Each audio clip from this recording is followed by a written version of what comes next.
Au nom d'Allah le tout miséricordieux, le très miséricordieux. Ô prophète, crains Allah et n'obéis pas aux infidèles et aux hypocrites, car Allah demeure omniscient et sage. Et suis ce qui t'est révélé émanant de ton Seigneur, car Allah est parfaitement connaisseur de ce que vous faites. Et place ta confiance en Allah, Allah te suffit comme protecteur. Allah n'a pas placé à l'homme deux cœurs dans sa poitrine. Il n'a point assimilé à vos mères vos épouses, à qui vous dites en les répudiant, « Tu es aussi licite pour moi que le dos de ma mère ». Il n'a point fait de vos enfants adoptifs vos propres enfants. Ce sont des propos qui sortent de votre bouche. Mais Allah dit la vérité, et c'est lui qui met l'homme dans la bonne direction. Appelez-les du nom de leur père, c'est plus équitable devant Allah. Mais si vous ne connaissez pas leur père, alors considérez-les comme vos frères en religion ou vos alliés. Nul blâme sur vous pour ce que vous faites par erreur, mais vous serez blâmés pour ce que vos cœurs font délibérément. Allah, cependant, est pardonneur et miséricordieux. Le prophète a plus de droits sur les croyants qu'ils n'en ont sur eux-mêmes, et ses épouses sont leurs mères. Les liens de consanguinité ont, dans les successions, la priorité sur les liens unissant les croyants de Médine et les émigrés de la Mecque selon le livre d'Allah, à moins que vous ne fassiez un testament convenable en faveur de vos frères en religion. Et cela est inscrit dans le livre. Lorsque nous prîmes des prophètes leur engagement, de même que de toi, de Noé, d'Abraham, de Moïse et de Jésus, fils de Marie, et nous avons pris d'eux un engagement solennel, afin qu'Allah interroge les véridiques sur leur sincérité, et il a préparé aux infidèles un châtiment douloureux. Ô vous qui croyez, rappelez-vous le bienfait d'Allah sur vous quand des troupes vous sont venues et que nous avons envoyé contre elles un vent et des troupes que vous n'avez pas vues. Allah demeure clairvoyant sur ce que vous faites. Quand ils vous vinrent d'en haut et d'en bas de toutes parts, et que les regards étaient troublés, et les cœurs remontaient aux gorges, et vous faisiez sur Allah toutes sortes de suppositions, les croyants furent alors éprouvés et secoués d'une dure secousse. Et quand les hypocrites et ceux qui ont la maladie, le doute au cœur, disaient « Allah et son messager ne nous ont promis que tromperie », de même, un groupe d'entre eux dit « Gens de Yathrib, ne demeurez pas ici, retournez chez vous ». Un groupe d'entre eux demande au prophète la permission de partir en disant « Nos demeures sont sans protection », alors qu'elles ne l'étaient pas, ils ne voulaient que s'enfuir.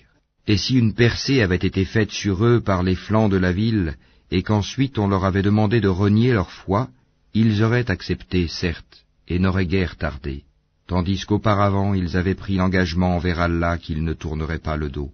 Et il sera demandé compte de tout engagement vis-à-vis d'Allah. Dis, jamais la fuite ne vous sera utile si c'est la mort sans combat ou le meurtre dans le combat que vous fuyez. Dans ce cas, vous ne jouirez de la vie que peu de temps. Dis, quel est celui qui peut vous protéger d'Allah s'il vous veut du mal ou s'il veut vous accorder une miséricorde? Et ils ne trouveront pour eux-mêmes en dehors d'Allah ni alliés, ni secoureurs. Certes, Allah connaît ceux d'entre vous qui suscitent des obstacles ainsi que ceux qui disent à leurs frères « Venez à nous », tandis qu'ils ne déploient que peu d'ardeur au combat, avares à votre égard, puis quand leur vient la peur, tu les vois te regarder avec des yeux révulsés, comme ceux de quelqu'un qui s'est évanoui par peur de la mort. Une fois la peur passée, ils vous lacèrent avec des langues affilées, alors qu'ils sont chiches à faire le bien. Ceux-là n'ont jamais cru, Allah donc rend vaines leurs actions, et cela est facile à Allah. Ils pensent que les coalisés ne sont pas partis. Or si les coalisés revenaient, ces gens-là souhaiteraient être des nomades parmi les Bédouins, et se contenteraient de demander de vos nouvelles. S'ils étaient parmi vous, ils n'auraient combattu que très peu. En effet, vous avez dans le messager d'Allah un excellent modèle à suivre, pour quiconque espère en Allah et au jour dernier, et invoque Allah fréquemment. Et quand les croyants virent les coalisés, ils dirent « Voilà ce qu'Allah et son messager nous avaient promis. » Et Allah et son messager disaient la vérité. Et cela ne fit que croître leur foi et leur soumission. Il est parmi les croyants des hommes qui ont été sincères dans leur engagement envers Allah. Certains d'entre eux ont atteint leur fin, et d'autres attendent encore. et ils n'ont varié aucunement dans leur engagement, afin qu'Allah récompense les véridiques pour leur sincérité, et châtie s'il veut les hypocrites, ou accepte leur repentir. Car Allah est pardonneur et miséricordieux. Et Allah a renvoyé avec leur rage les infidèles, sans qu'ils n'aient obtenu aucun bien, et Allah a épargné aux croyants le combat. Allah est fort et puissant. Et il a fait descendre de leurs forteresses ceux des gens du livre qui les avaient soutenus, les coalisés, et il a jeté l'effroi dans leur cœur. Un groupe d'entre eux vous tuiez, et un groupe vous faisiez prisonniers. Et il vous a fait hériter leurs terres, leurs demeures, leurs biens, et aussi une terre que vous n'aviez point foulée, et Allah est omnipotent. Ô prophète, dis à tes épouses, si c'est la vie présente que vous désirez et sa parure, alors venez, je vous donnerai les moyens d'en jouir, et vous libérerai par un divorce sans préjudice. Mais si c'est Allah que vous voulez, et son messager, ainsi que la demeure dernière, Allah a préparé pour les bienfaisantes parmi vous une énorme récompense. Ô femmes du prophète, celle d'entre vous qui commettra une turpitude prouvée, le châtiment lui sera doublé par 2 fois, et ceci est facile pour Allah. Et celle d'entre vous qui est entièrement soumise à Allah et à son messager et qui fait le bien, nous lui accorderons 2 fois sa récompense, et nous avons préparé pour elle une généreuse attribution. Ô femmes du prophète, vous n'êtes comparables à aucune autre femme. Si vous êtes pieuses, ne soyez pas trop complaisantes dans votre langage, afin que celui dont le cœur est malade, l'hypocrite, ne vous convoite pas, et tenez un langage décent. Restez dans vos foyers, et ne vous exhibez pas à la manière des femmes d'avant l'islam, Jaélia, accomplissez la salat, acquittez la zakat, et obéissez à Allah et à son messager. Allah ne veut que vous débarrasser de toute souillure, ô gens de la maison du prophète, et veut vous purifier pleinement. Et gardez dans vos mémoires ce qui, dans vos foyers, est récité des versets d'Allah et de la sagesse. Allah est doux et parfaitement connaisseur.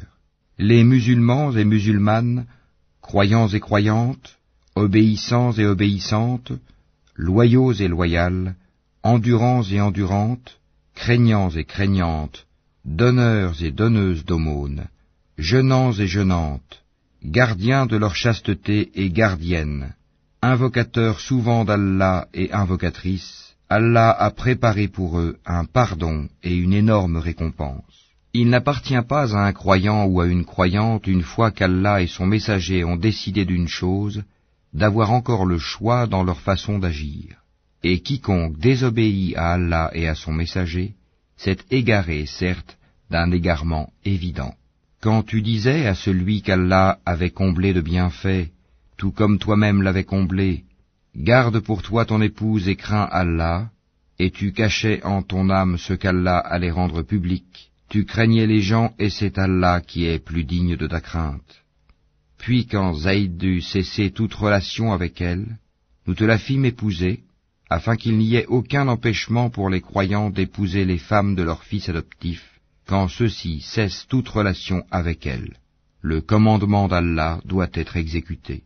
Nul grief à faire au prophète en ce qu'Allah lui a imposé, conformément aux lois établies pour ceux qui vécurent antérieurement. Le commandement d'Allah est un décret inéluctable. Ceux qui communiquaient les messages d'Allah le craignaient et ne redoutaient nul autre qu'Allah, et Allah suffit pour tenir le compte de tout. Mohammed n'a jamais été le père de l'un de vos hommes, mais le messager d'Allah est le dernier des prophètes. Allah est omniscient. Ô vous qui croyez, évoquez Allah d'une façon abondante, et glorifiez-le à la pointe et au déclin du jour. C'est lui qui prie sur vous, ainsi que ses anges, afin qu'il vous fasse sortir des ténèbres à la lumière, et il est miséricordieux envers les croyants. Leur salutation au jour où ils le rencontreront sera « Salam, paix », et il leur a préparé une généreuse récompense. Ô prophète, nous t'avons envoyé pour être témoin, annonciateur, avertisseur, appelant les gens à Allah par sa permission, et comme une lampe éclairante. Et fais aux croyants la bonne annonce qu'ils recevront d'Allah une grande grâce. Et n'obéis pas aux infidèles et aux hypocrites. Ne prête pas attention à leur méchanceté, et place ta confiance en Allah, et Allah suffit comme protecteur. Ô vous qui croyez, quand vous vous mariez avec des croyantes et qu'ensuite vous divorcez d'avec elles avant de les avoir touchées, vous ne pouvez leur imposer un délai d'attente. Donnez-leur jouissance d'un bien et libérez-les par un divorce sans préjudice. Ô prophète, nous t'avons rendu licite tes épouses à qui tu as donné leur mare, dot, ce que tu as possédé légalement parmi les captives ou esclaves qu'Allah t'a destinées, les filles de ton oncle paternel, les filles de tes tantes paternelles, les filles de ton oncle maternel, et les filles de tes tantes maternelles, celles qui avaient émigré en ta compagnie, ainsi que toute femme croyante si elle fait don de sa personne au prophète, pourvu que le prophète consente à se marier avec elle. C'est là un privilège pour toi, à l'exclusion des autres croyants. Nous savons, certes, ce que nous leur avons imposé au sujet de leurs épouses et des esclaves qu'ils possèdent, afin qu'il n'y eût donc point de blâme contre toi. Allah est pardonneur et miséricordieux. Tu fais attendre qui tu veux d'entre elles, et tu héberges chez toi qui tu veux. Puis il ne t'est fait aucun grief si tu invites chez toi l'une de celles que tu avais écartées. Voilà ce qui est le plus propre à les réjouir, à leur éviter tout chagrin et à leur faire accepter de bon cœur ce que tu leur as donné à toutes. Allah sait cependant ce qui est en vos cœurs, et Allah est omniscient et indulgent.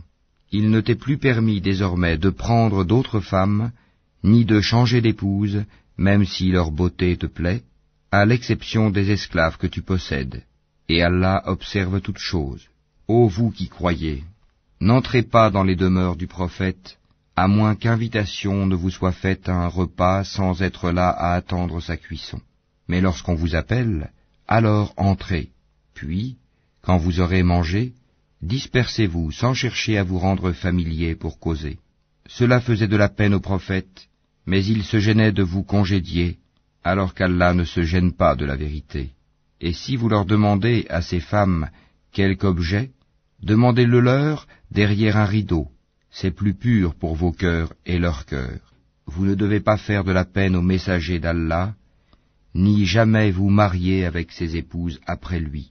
Ce serait auprès d'Allah un énorme péché. Que vous divulguiez une chose ou que vous la cachiez, Allah demeure omniscient. Nul grief sur elles au sujet de leurs pères, leurs fils, leurs frères, les fils de leurs frères, les fils de leurs sœurs, leurs femmes de suite, et les esclaves qu'elles possèdent. Et craignez Allah, car Allah est témoin de toutes choses. Certes, Allah et ses anges prient sur le prophète. Ô vous qui croyez, priez sur lui, et adressez-lui vos salutations. Ceux qui offensent Allah et son messager, Allah les maudit ici-bas, comme dans l'au-delà, et leur prépare un châtiment avilissant. Et ceux qui offensent les croyants et les croyantes, sans qu'ils l'aient mérité, se chargent d'une calomnie et d'un péché évident. Ô prophète, dis à tes épouses, à tes filles et aux femmes des croyants, de ramener sur elles leur grand voile. Elles en seront plus vite reconnues et éviteront d'être offensées. Allah est pardonneur et miséricordieux.